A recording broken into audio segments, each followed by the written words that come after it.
I'm here with Robin Black and Robin Black alone. Where the hell is Ramdean McGregor?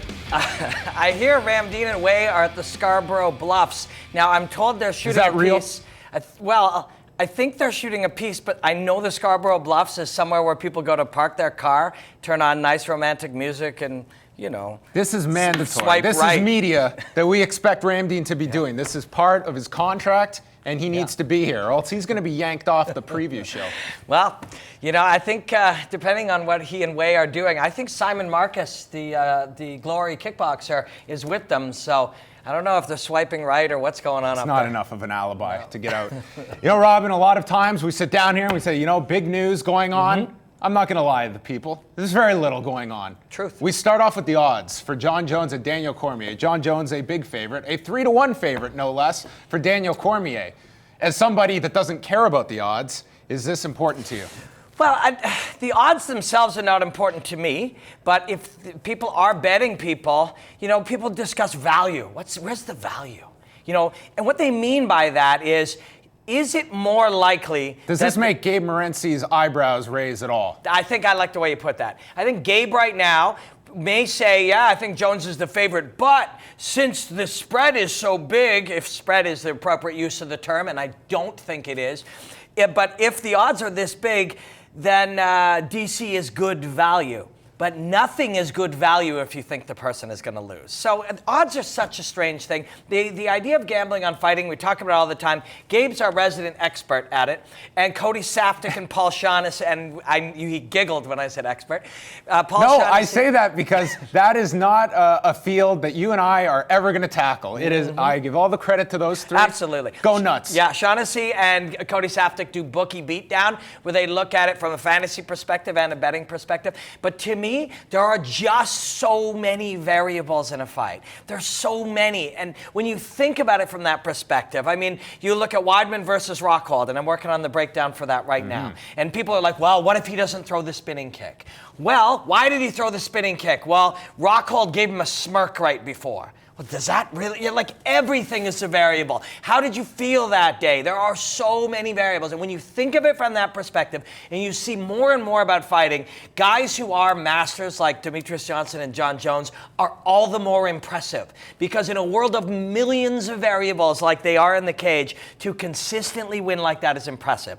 You know, once you start thinking of it that way, Jones should be the favorite. 300 plus 300 to 1, $300 gets you I don't know about that kind of stuff, but Jones should definitely be the favorite. Okay, a fight has been added to the ever-growing card in Ottawa on June the 18th. It's going to be Valerie Letourneau taking on Joanne Calderwood, but the interesting wrinkle to this fight is it will be at 125 pounds, which the UFC has not officially announced the addition of a third women's weight class. This will likely, or could be, a one-off, but it also could be the sign of things to come that they might install that weight class, which would help, I think, a lot of straw weights that are making a drastic cut to 115 and having some middle ground between 135 and 115. I think Valerie Letourneau, a perfect example of a woman that it is a hell of a trip down to 115 for her. Yeah, she's got a big frame, and I mean big in the comparison to what a 125-pound human being is, which is not all that big.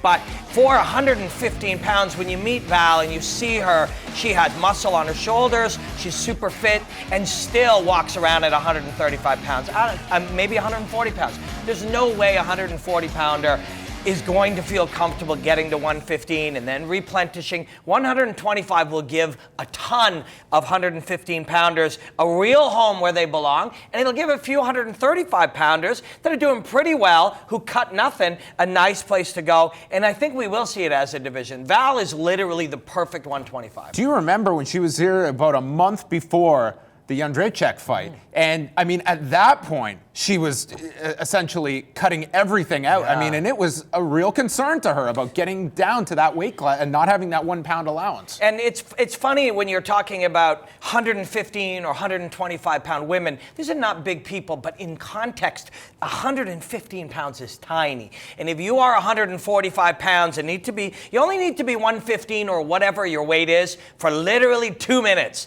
when you're standing on the scale. But those 2 minutes, it's the days and weeks weeks leading up to them that is so tough to deal with, so tough for the bodies.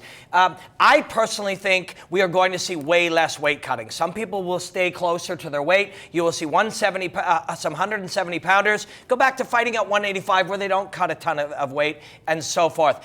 But it would be very interesting to see the UFC add a few more divisions. This is a good sign. Yeah, for so long it was the discussion. It was very much one-sided. It was a fan's perspective, less weight classes, you know all the champions. We don't want to get to a boxing model. But we always discounted the safety aspect. And with USADA now involved and there's no IVs anymore, you have to give the fighter something here. And look at Benson Henderson, who we just saw on Friday, a guy who, a tremendous cut to get to 155. But we saw the realities against a traditional welterweight in Andrei Koreshkov. He would greatly benefit from a 165-pound class. Yeah, and correct me if I'm wrong, Rich Franklin had a couple in around 195. 195, I mean, that almost seems logical.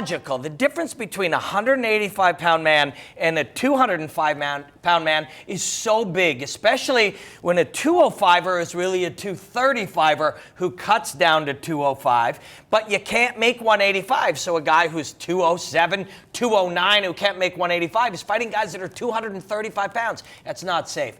But, you know, from a fan perspective, you're right. Less weight classes is more knowing of the athletes. But now that there's fights almost every weekend, it's weird there's no UFC this weekend. It's strange.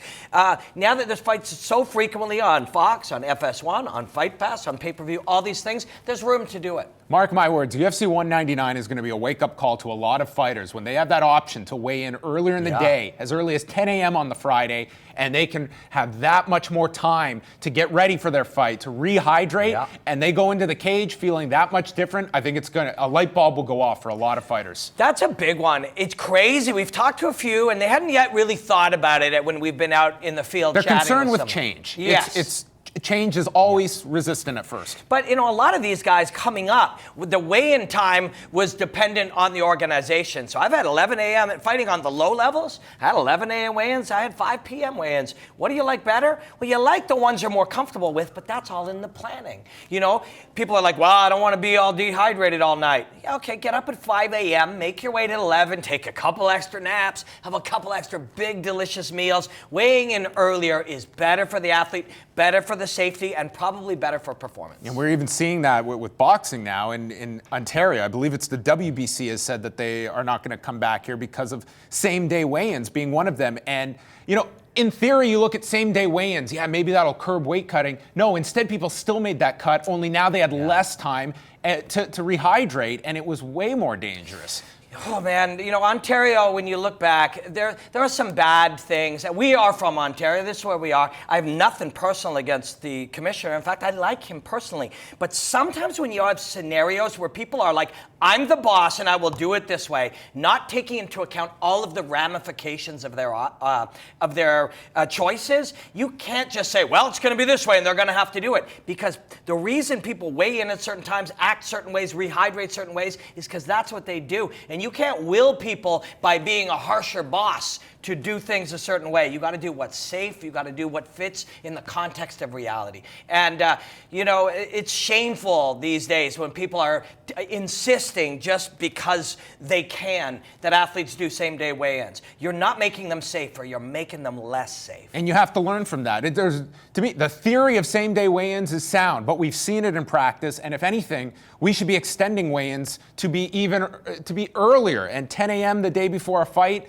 is a much better mechanism, I believe. Yeah, and I think the option of doing either, as people sort of do weigh in and hydrate, and instead of just around 6 or 7, you finally start to feel okay, and then you're dealing with your first meal, and you're putting back some of the things, because you don't just go out and eat a meal of pasta after you weigh in. You've got to slowly put back things in just the right order so your body can safely and in a healthy way acquire them back into your system.